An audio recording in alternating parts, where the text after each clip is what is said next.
Hello， 大家好，我是正正。有小伙伴还记得我做过的一期关于时间旅行的杀人案吗？你曾经有没有想过要穿越时空呢？是想去未来，还是要回到过去呢？还真别说，这似乎不是不可能完成的事情。有一个叫做鲁道夫·芬茨的男人就进行了时间旅行，但是他选择了未来。这个未解之谜在1990年再次备受瞩目。究竟是什么样的案件会使当时几乎全世界的超自然爱好者同时进行关注呢？下面就和正正一起进入1950年代的纽约。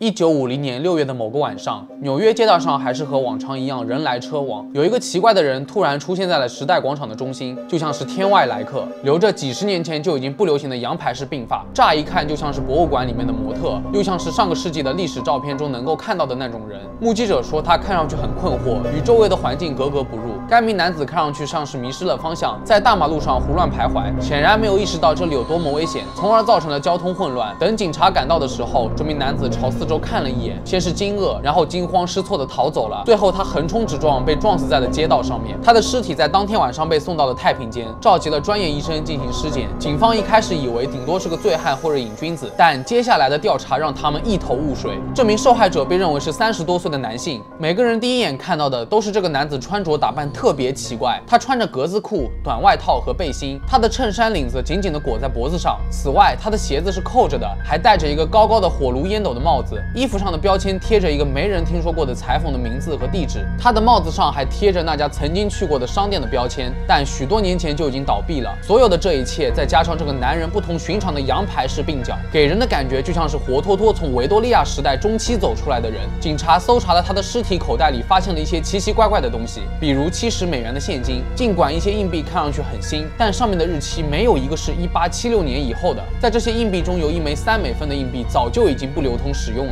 这个人有一张马厩的账单，用于看管马匹和马车，还有来自不知名的酒馆里面的铜制令牌，价值5美分的啤酒。其中对于警察最有用的来说，仅仅只有一张名片，上面的名字为鲁道夫·芬茨，地址为第5大道，还有一封来自于费城的信。邮戳上赫然印着一串惊人的日期：1876年6月。随后，警察还观察了需要送达的地址，显示的是一个企业。经过在那个企业的问询，那里没有人听说过鲁道夫这个名字。鲁道夫的所有物品都没有显示出老旧的痕迹，死者的指纹在档案上也找不到任何匹配，也没有任何出生记录。之后也没有人来报案失踪。众人对于鲁道夫这个人的身世表示非常的无解。警方一筹莫展，开始加倍进行调查，翻阅古老的电话簿，看看是否能找到这个人或者其家人。果然，侦查人员在1939年的一本旧电话簿中找到了一名小鲁道夫·芬茨的名单，随后立即联系了小鲁道夫居住过的公寓大楼的居民，那里的居民都记得他。据描述，他是一个60岁的男人，在附近工作，退休后就搬离了。侦查人员把这条信息当作救命稻草，又辗转联系了银行，得知小鲁道夫在5年前就已经去世了。本以为线索就此中断，但他的遗孀还在世，移居到了佛罗里达。侦查人员通过邮件联系，对方提供的信息表明，他的岳父也就是鲁道夫·芬茨，确实在1876年的某天失踪了。大约晚上10点的时候，29岁的鲁道夫说要出去散步，就再也没有回来，彻底失踪。当时有一个目击证人，他看到鲁道夫在时代广场穿过一条被称为朗阿克广场的街道的时候就消失了。上一秒钟他还在那里，下一秒他就消失了。由于是目击证人当时是喝醉的状态，提供的证词大打折扣。鲁道夫的家人并没有在意，随后就报警他失踪了。然而之后就再也没有找到过他。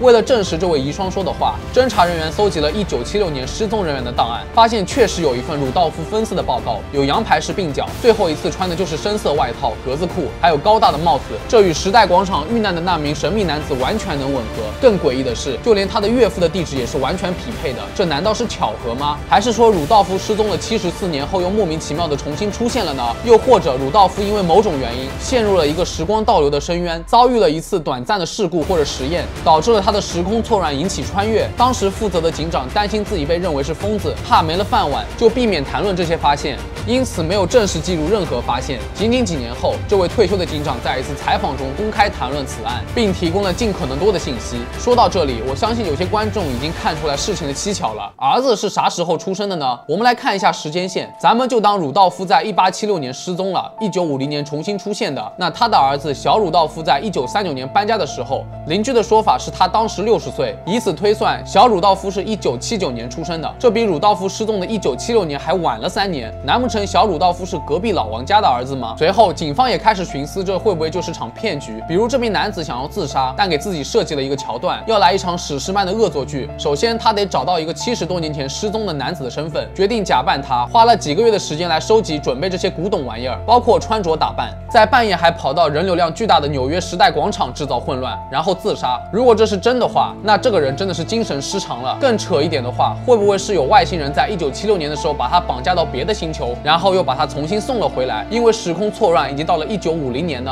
10几年来，鲁道夫一直被称为时间旅行者，因为除此之外也没有别的解释了。欧洲各地的超自然主义者认为，这个20世纪出现在时代广场上的男人和19世纪失踪的男人的外表极其相似，就足以证明了时空旅行的存在。这个事件在超自然研究调查团体中广为流传，直到2005年，调查人员奥贝尔调查其历史的时候，他没有发现任何确凿证据证明这一切都是真实发生的。相反，他还觉得这是一种重大的病毒式谣言骗局，所以他认为故事的细节在很大程度上是真假不一的。那么鲁道夫的传奇事件真正的起源到底是哪里呢？其实这个事件是在1951年在科利尔杂志上发表的短篇小说《我很害怕》中的一章节，作者是杰克·芬尼，专写科幻小说和恐怖小说。2年后，这个故事在《超自然现象》杂志上重新发表，而没有提到芬尼，还当成是真人真事。从这之后，人们只知道超自然现象的时间旅行者，而不是科幻小说里的。根据小说，叙事者调查了各种证明时间旅行可能性的案件，鲁道夫的故事算是最长篇章之一了。在那些故事当中，还有很多时间旅行的事件，比如叙述者听到了几年前早已停播的广播节目，比如银行发现的支票在开票前一天就已经存入了，又比如2个人通电话，但记得的日期相差了3天。这个作者追踪了一系列时间混乱引发的异常事件，而鲁道夫的故事，估计他自己也很意外，竟然创造出了这么一个在小说之外比小说更厉害的传奇故事。好了，本期视频到这里就进入尾声了。今天做的这期打脸视频是为了解释正正长久以来做视频的初衷。有许多朋友看到我之前的视频，经常会和我私信，对我的视频话题产生质疑，当然抨击我的人也是历历可数。那在这里我想说一句，正正做的这么多的都市传说、灵异事件、超自然现象，甚至是 SCP 系列或者各种变态系列，咱们在看视频的时候，你愿意相信或者不愿意相信，正正都没有办法干涉你们的思想。我只是想给大家带来那种笼罩在神秘、科幻、悬疑、恐怖的沉浸感，哪怕就只有一点点。所以至于视频话题到底是不是被辟谣，又或者是真的还是假的，这其实都不重要。要是我今天说一句正正做的所有的 SCP 都是假的，请大家不要被我骗了，那我就是对这些 SCP 的作者不尊重。那些都市传说或者灵异事件也是一样的，总有起源和出处，咱们不一定要有信仰，但是当成故事听体验一下其实也是不错的。就像本期的视频里的超自然穿越，其实我在找资料的时候，自己对这件事情的来龙去脉也是很震惊的，但是我愿意分享，把我自己认为很有体验感的东西和你们分享，给大家带来快乐和满足感。如果说你们觉得这个视频不错的话，一定别忘了3连加关注。在这里还是要感谢大家对于正正长久以来的支持，此外还要感谢智能 AI 在线噼里啪啦、老2次元了、代号赤天使、超 Chara、隐身只爱对我的充电鼓励。我是正正，我们下期再见吧。